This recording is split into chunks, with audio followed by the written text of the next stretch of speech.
the chase and the hunt, and I set the pace when I'm running. What up, everybody? God, I always look like a damn scarecrow when I come on here. It's because I'll be playing them damn lows. We got coffee. All right. And, damn, looks like I got some dreads starting in my beard from that wind. We got two big ass ports here. This thing don't look nearly as impressive as it did when I had the motors up, but it's so much nicer now, and I'll take that, guys. I know some people have been like, flip 3 motors up and the front ones, whatever. It's all good with me, guys. I'm digging it like this, really. But we just popping in with a quick video. I don't have anything really to talk about. Nothing cool. Everything's just kind of like the same old. The black Jeep, it's doing really good. Them subs are starting to get loosened up quite a bit because it's starting to really mess stuff up in there. Mainly my whole dome light area, but other than that, there ain't much going on, guys. It's Friday the 13th, so you know what that means, right? Neither do I. Neither do I. I'm just taking it, you know, how it rolls. There's a guy over here, like, just pulled over, lifting the back of his truck. I don't know what the hell he's getting out. But this thing, these DS18 subs, you know, I'm not the kind of guy that's going to try to get y'all to swap brands. I don't care what you run, as long as your shit makes you happy. And so far, these DS18 subs are really making me happy. They're reminding me a lot of the Pride subs that I had in here. The Prides were just really, really good subs. And so far, these have been just really, really good subs. They've impressed the crap out of me for not being the hooligans. You know, everybody, when they look at DS18, they want to go straight to the hooligan, which is a 4-inch coil. And so far, I'm not really impressed with 4-inch coil subs. I know there's some good ones out there, but it seems like 4-inch coil is few and far between. So I'm really stuck on the 3-inch coil. And I'm gonna tell y'all why. 4-inch coil subs, they handle more power, but it seems to take more power to get them there, you know. I've seen a lot of 4-inch subs that just ain't been great.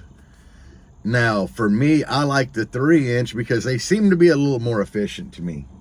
I could be wrong. Somebody could make a 4-inch coil sub that's just like super efficient. But for now, I haven't seen one. Now, at the same time, 3-inch don't handle the power, but that's kind of irrelevant. And it's not, but it is. For me, it's kind of irrelevant because I prefer to demo.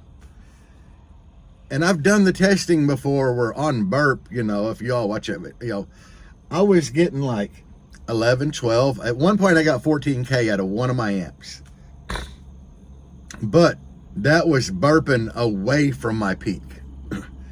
And, you know, you should, at your peak, you should get your lowest clamp power when burping, because you're the most efficient there with the most rise. Where all that goes out the window, though, is when you're playing music.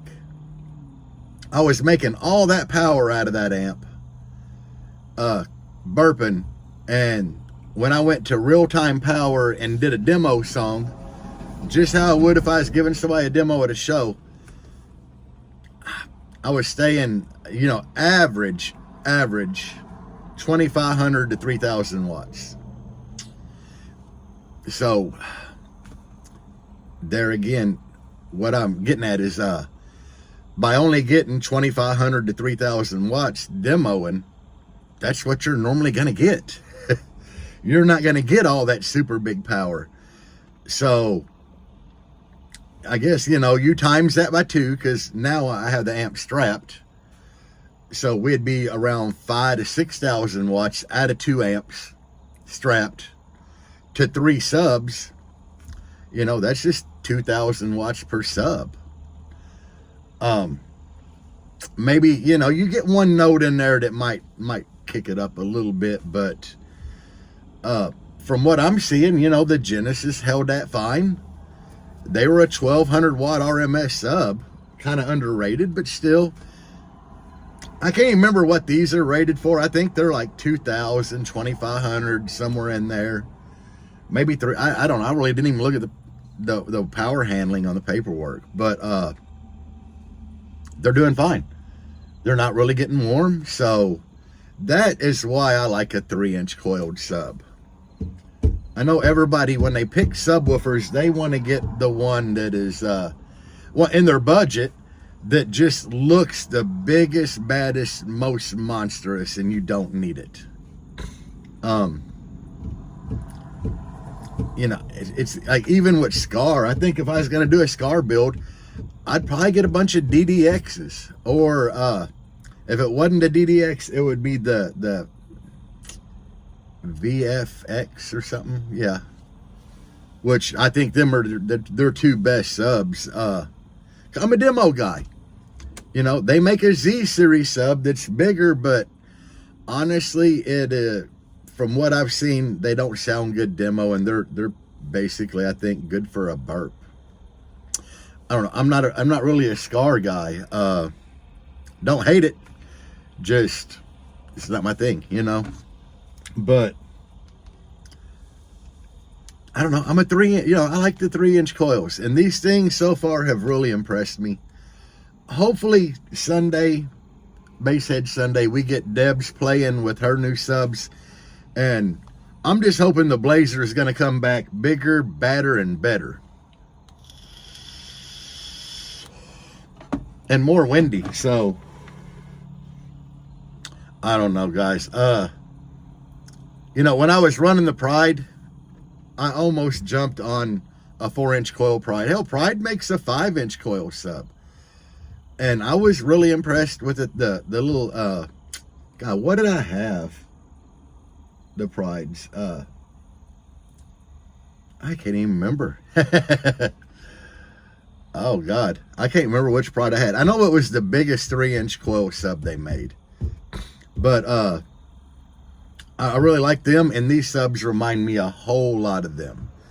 With the high X Max, the way they sound, the way they're handling, you know, all the power that I'm throwing at them. So I couldn't be happier. And I'm not trying to get y'all to change. Is this, if you're considering buying new subs in that 500 per sub price range, look at the EXL XXs. So far, I've been really happy. I was impressed when Dustin ran them, which is kind of why I jumped there. And now I'm impressed with them in my own build. So, but at the end of the day, you guys, you got to do you. You really need to get whatever you want, you know, and what's going to make you happy. I'm not here to push anybody off on a brand. There's enough of that, like in all the Facebook groups. There's enough bashing in all the Facebook groups to last all of us a lifetime. So at the end of the day, you got to get what you want. And I'm just telling y'all things that I like. So, and Pinky, I've had people ask in the comments, like, how's Pinky doing? Pinky's doing phenomenal. It is my first alternator from JS. I'm hoping by mid 2024, like maybe before the Sundown show, that if things can go right, that I'll have another pink JS alternator on here. Why, I don't know. I guess Pinky started all of it. I have no clue at this point. But if I get another alternator, which I would like to, I'm gonna do another Pinky. God, my hair is so tangly. But so there's another thing. I'm having good luck with JS right now, so ride with it. I'm looking for other jobs. Really, I'm looking for other places to let me come in and do a video where I just give astronomical deadlines and pricing and get fired. And hopefully, guys, if things go right with me and Dustin teaming up, I'll be able to do builds for y'all. And that's what my end goal is to start doing builds for people. Whether it's building a whole enclosure, preferably a 6-order. But yeah, doing enclosure, full wall, or just big ported boxes if that's what you want, If you want your shit all the way hooked up, we can do that too. Me and Dustin have talked. We'll take anything from doing just a speaker box all the way up to you bring us all your equipment, wiring, RCAs, whatever, and we do a full custom wall and your shit'll be playing. So, and doors. We have 2 different styles of doors, but we can build you doors. So that's what we're trying to do, guys. I'm trying to retire from tattooing. Right now, tattooing is not lucrative for me. We're at a point where, and by I mean the whole economy, civilization. Tattoos are a luxury item. So is base, but it seems more so with tattoos. And people are going to be like, do I eat this week or do I get a tattoo? That's where we're at. So, yeah, it ain't paying the bills right now. My other hustles are paying the bills. So, anyway, that's basically all I got for you. I just wanted to check in, let you know everything's going good. In the beginning with the black Jeep, I was just kind of like, these Audio Ace 12s aren't that great. But they're not a bad sub, guys. I have the Wild 12s in that. And granted, I got a lot of power in there. I'm not clamping much power at all. I haven't actually clamped it, but I can tell you this. I got a little 45 C-Max running everything, like the whole vehicle.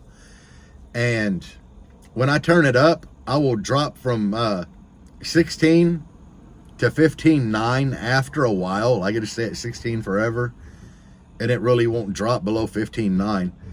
And that lets me know that I'm not clamping much power and that I have a whole lot of rise. So it's doing great. Subs are getting broke in. I think when I shrink that enclosure, it's going to open up the port area for one. It's going to give me more square inches of port per cube. I'm not sure what it's going to do to my tuning. If it's going to raise it or lower it, I ain't done the math yet. But it ought to make the high rise. It ought to lower my impedance rise some. So I'm hoping that one, it'll get louder and more wind. And we'll see. I don't know. But anyway, guys, that's all I got for y'all. Happy Friday the 13th, everybody. Peace out, and as always, bass on.